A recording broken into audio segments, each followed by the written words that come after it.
स्वागत है आप सभी का हमारे चैनल पे। बच्चों, आज हम क्लास 9th एनसीईआरटी चैप्टर 1 के कॉन्सेप्ट बेसिक कॉन्सेप्ट को समझेंगे। तो चलिए समझते हैं क्या है बेसिक कॉन्सेप्ट। संख्या पद्धति। आज हम पढ़ेंगे संख्या पद्धति चैप्टर 1 क्लास 9th एनसीईआरटी। तो संख्या पद्धति में आ जाता है प्राकृतिक संख्याएँ। प्राकृतिक संख्याएँ बच्चों क्या है, हमारे प्राकृतिक संख्याएँ वो होती हैं, जैसे ये है प्राकृतिक संख्या 1 2 3 4 5, ये डैश डैश डैश करके, मतलब 1 2 3 4 5 ये सारी हमारी 1 2 3 4 5 ये सारी हमारी प्राकृतिक संख्याएं हो जाती है बच्चों। 1 से लेकर जितने भी नंबर आते हैं सारे, वो हमारे सारे नंबर इनफाइनाइट तक प्राकृतिक संख्या हो जाएंगी ये। ठीक है बच्चों। अब हम देखेंगे पूर्णांक संख्या। पूर्ण संख्या क्या है? पूर्ण संख्या क्या होती है बच्चों? पूर्ण संख्या में वही प्राकृतिक संख्या जो है उसके आगे 0 लग जाता है, बाकी वही प्राकृतिक संख्या ही रहती है। 2 3 4 dash dash dash dash dash, ये सारी संख्याएं 0 से लेके पूर्ण संख्या 0 1 2 3 4, ये 0 प्राकृतिक संख्या में 0 नहीं होता, इसमें 0 होता है पूर्ण संख्या में। ठीक है बच्चों। और हम फिर उसके बाद देखेंगे पूर्णांक में। पूर्णांक में पॉजिटिव और निगेटिव दो होते हैं। पॉजिटिव में पूर्णांक में क्या होते हैं बच्चों? तो 1 2 3 4, पेन नहीं चल रहे, 5 6 डैश डैश डैश डैश, ये पॉजिटिव पूर्णांक है बच्चों। और निगेटिव पूर्णांक बच्चों क्या हो जाएगा? निगेटिव पूर्णांक हमारा हो जाएगा -1, माइनस में जितनी सारी संख्या -2 -3 डैश डैश डैश डैश, ये हमारे निगेटिव पूर्णांक हो गया। ठीक है बच्चों। तो हमारा ये प्राकृतिक संख्या, पूर्ण संख्या और ये पॉजिटिव निगेटिव। अब इसके आगे हम चलिए बढ़ते हैं। अब इसके आगे हमारा है परिमेय संख्याएं। परिमेय संख्याएं क्या होती हैं बच्चों?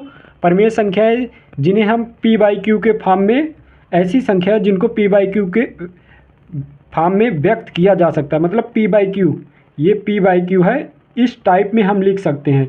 जैसे बच्चों परिमेय संख्या में जैसे हम क्या लिख सकते हैं, जैसे 4/3 लिख सकते हैं, 7/2 लिख सकते हैं, 5/3 लिख सकते हैं। ये सारी इस टाइप में हम लिख सकते हैं। देखिए इसी फॉर्म में है, ऐसे ही टाइप में ये वाली संख्या है। तो बच्चों इस टाइप में हम लिख लेंगे परिमेय संख्या को। तो परिमेय संख्या हमें याद रखना है। परिमेय संख्या हमारी इस फॉर्म में p/q फॉर्म में, ये बच्चों हमें याद रखना है परिमेय संख्याएँ कि परिमेय संख्या p/q के फॉर्म में होती है। तो p/q 1 4/3 7/2 5/3 ऐसे होता है। तो ये परिमेय संख्याएं हो गई। और अपरिमेय संख्या बच्चों हमारी क्या हो जाएंगी? अपरिमेय संख्या है ऐसी संख्या है जिनको p/q फॉर्म में व्यक्त नहीं किया जा सकता, मतलब इसमें इस टाइप में हम व्यक्त नहीं कर सकते, मतलब इस फॉर्म में हम नहीं लिख सकते। ठीक है बच्चों।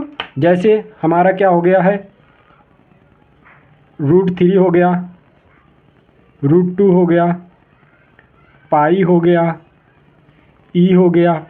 इन सब को बच्चों हम p/q के फॉर्म में नहीं लिख पाते हैं, हमारा इस टाइप का p/q का फॉर्म में होता है। ठीक है बच्चों। तो आपको अपरिमेय संख्याएं p/q के फॉर्म में नहीं व्यक्त कर सकते, तो ये आपको याद रखना है, इसमें यही इम्पॉर्टेंट है। ठीक है बच्चों।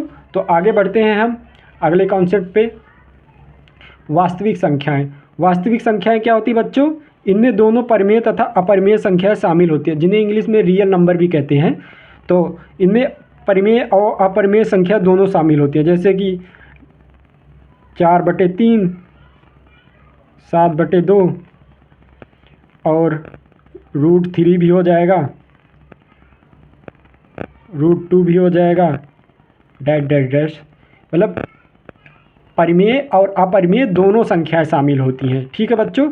ये परिमेय संख्या हो गई, ये अपरिमेय संख्या हो गई, ये दोनों शामिल होती हैं इसमें। ठीक है बच्चों। तो आपको ये बेसिक कॉन्सेप्ट समझ में आया होगा। हम मिलते हैं अगले नेक्स्ट वीडियो में, जिसमें हम एक्सरसाइज लेकर आएंगे।